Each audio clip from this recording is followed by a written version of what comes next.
I'll bet you never thought about what it really means to absorb information like this before. Here are my 7 smartest strategies to absorb what you study like a sponge. Imagine being able to learn everything and anything you want faster than ever and with far less effort. That would be great, wouldn't it, if it were true? Hey there, smart people. Your favorite Uncle Matt here with a question. How much effort does it take for a sponge to absorb water? Let's say the pink water in this dish represents what you want to learn, and the sponge is your brain. Look at how fast and effortlessly the sponge absorbs it. That's what we're talking about here. I'm going to give you 7 specific strategies that will enable you to go through the information one time using this system and be able to retain it and recall it with ease. Compare that to study sessions that take hours upon hours only to deliver mediocre grades. And when you stay tuned to the end, I've got a bonus strategy for you that'll be the icing on the cake. But we need to have the cake first. Also, if you enjoy my channel, I hope you subscribe and ring that little bell to be notified when I release a new video, if you haven't done so yet. Think about the process like this. It's like watching a movie. You don't sit there saying to yourself, wow, I really have to concentrate and work hard to remember all this stuff. No, you simply allow it to happen. If I were to ask you about the movie a week later, you'd be able to tell me all about it. What took place is that you let it happen. You didn't force yourself to make it happen. The 7 strategies rest upon 4 pillars. These 4 pillars provide the foundation for how you'll structure your new learning capabilities. The 4 pillars are input, output, review, application. Let's elaborate.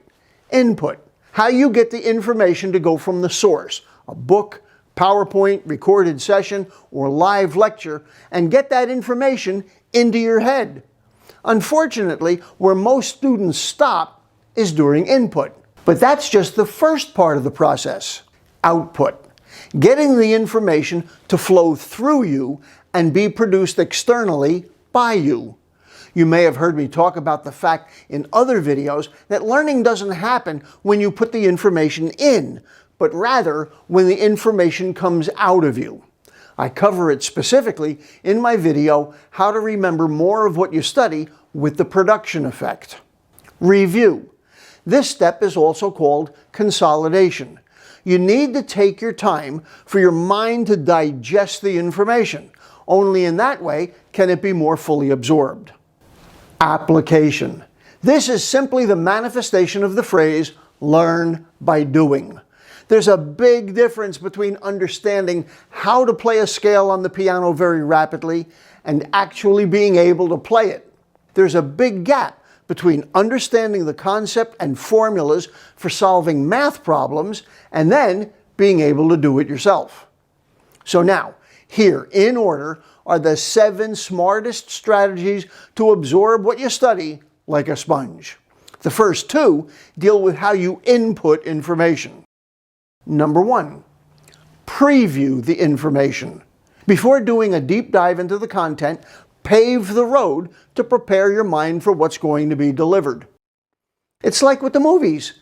Give yourself previews of coming attractions. As I point out in my breakthrough video, How to Absorb Textbooks Like a Sponge, you don't want to read a textbook the same way you read a novel. That is, to start at the beginning of a chapter and read straight through. You first want to prepare yourself for what you're about to read by giving yourself multiple previews of what's included in each chapter. Watch that video for the specific details if you haven't seen it yet. If you're attending a live lecture, be sure to do the appropriate reading in advance of attending the class. With a PowerPoint presentation, you should look over the full slide deck in a similar way to the textbook technique. Look at all the slides quickly, then go back and read the headlines, subheads, and captions, and so forth. With a recorded video, look to see if there's a table of contents, as with many YouTube videos. Read the description to see if there are chapters. Number 2, multiply your brain power through focus.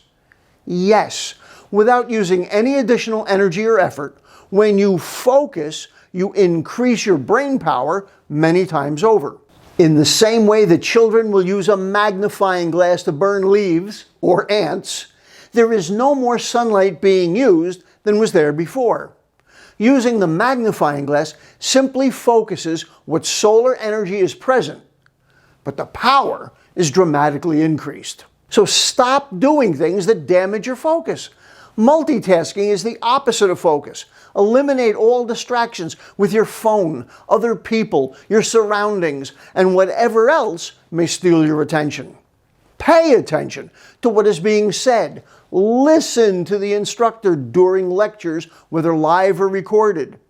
Pay attention to your thoughts. If you're reading and begin thinking of other stuff, catch yourself doing it. Bring your mind back to the present. Do it deliberately. Stop your mind from wandering. Our next three strategies deal with output. You want to use M.S.P, which is multi-sensory perception. The more senses you use when learning something, the stronger of a mental imprint you create. Number 3, handwrite your notes.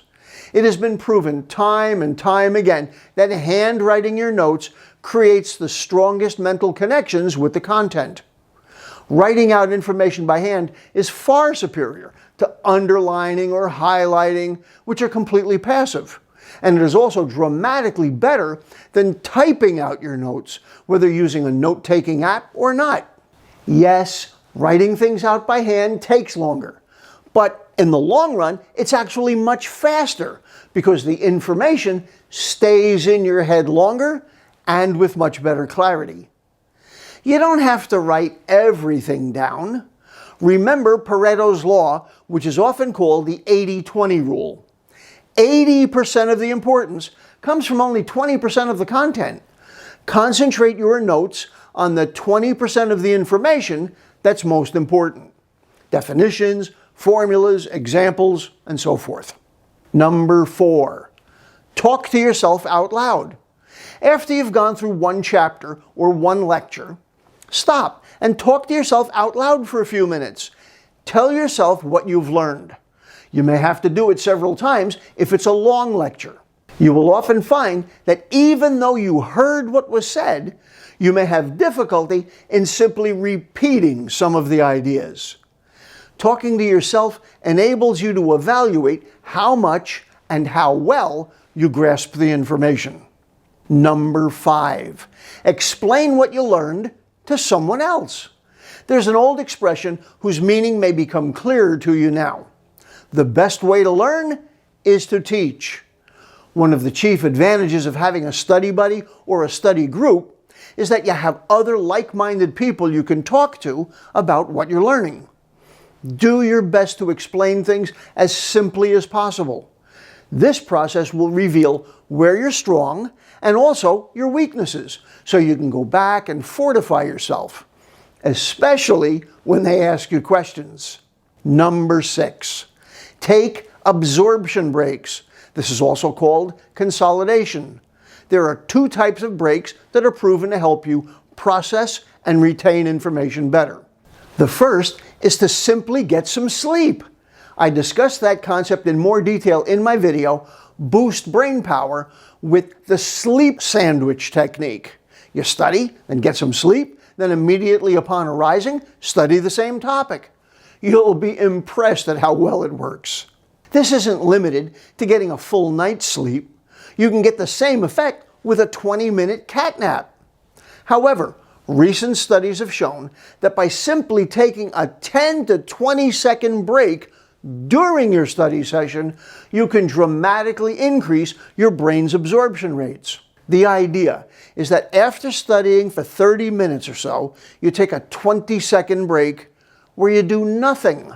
You don't even have to close your eyes, but you can.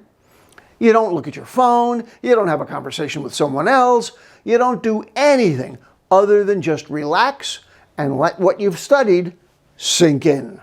Some people claim it multiplies your retention by as much as 20 times. You heard me, 20 times. Wow. Number 7, Review the information systematically. This is also called spaced repetition. Psychologists refer to this as mass versus distributed practice. Which is better? Study a little bit at a time over a longer period, or hunker down and do a marathon study session?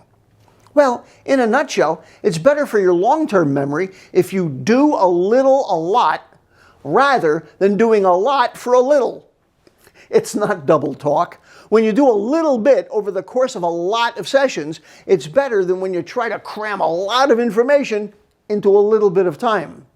The great martial artist Bruce Lee shared this idea from his unique perspective. He said, "I fear not the man who has practiced 10,000 kicks once, but I fear the man who has practiced one kick 10,000 times."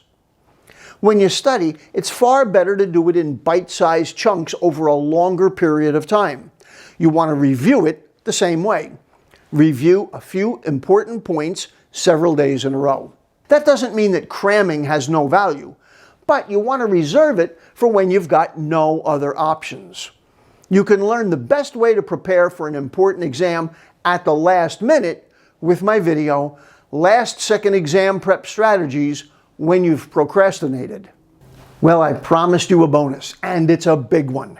In fact, your entire success, either as a student or in business, depends on you doing this one thing. Minimize negative thinking. Notice I didn't say to eliminate your negative thoughts. I said for you to minimize them. It's foolish to ignore the negatives in life, but it's even worse if you dwell on them. Instead, focus your energy on maintaining a positive attitude. The way to do that is to monitor your self-talk. What are the things you say to yourself and to others? If you have a class that you're not interested in, stop saying things like, "It's boring." The truth is that it is not boring. You are bored. Big difference. The solution is to think about the outcome you want. For example, if you have a chemistry class that's causing you trouble and it's not holding your attention, but you need to pass in order to become a doctor, then you must focus your thoughts on becoming a doctor. That is where you'll find the personal strength to power through those tough classes. Focus your thoughts on the end result you're striving to achieve. See yourself successfully accomplishing that goal, for that is where you'll gain the power to make it your reality. We've covered a ton of stuff in this lesson. Go back and take a look at each of the 4 pillars and 7 strategies. You'll see that none of them require you to work very hard.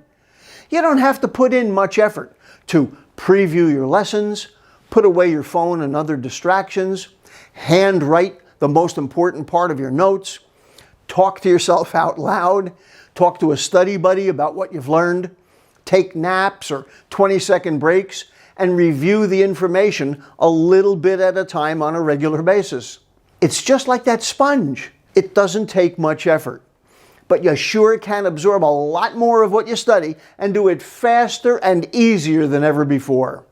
Leave a comment about which of these strategies you intend to put into use more often, or let us know what results you get with these strategies.